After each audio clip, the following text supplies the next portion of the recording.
نحمدہ و نصلی علی رسولہ الکریم۔ ایک ساتھی کا سوال ہے کہ کیا نماز میں زبان سے نیت کرنا ضروری ہے، اور اس طرح یہ بھی رہنمائی فرمائے کہ نماز یعنی فرض، سنت اور نفل، اس کی نیت زبان سے کس طرح ادا کرتے ہیں۔ الجواب حامدن و مسلین اما بعد۔ یہ مسئلہ واضح رہے کہ نیت دل کے ارادے کا نام ہے۔ زبان سے تلفظ یعنی الفاظ ادا کرنا یہ لازم نہیں ہے، البتہ چونکہ دل عموماً مختلف خیالات میں گرا ہوا ہوتا ہے، دنیاوی، کاروبار وغیرہ وغیرہ لپڑوں میں، تو اس لیے مختلف خیالات کے وقت زبان سے نیت کے کلمات ادا کر لینا بہتر ہے۔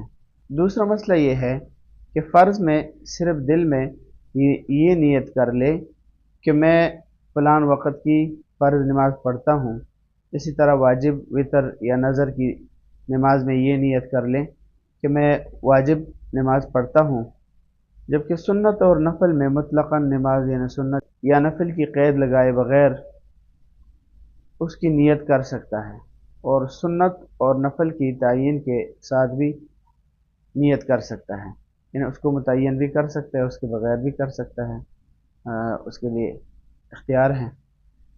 جیسے کہ شامی کے اندر لکھا ہے جلد نمبر 1 صفحہ نمبر 415 پہ، والخامس النیت بالاجماع وهي الارادة المرجحة لأحد المتساويين، أي إرادة الصلاة لله تعالى على الخلوص لا مطلق العلم في الأصح۔ تو اس طرح شامی کے اندر لکھا ہے وما علینا الا البلاغ۔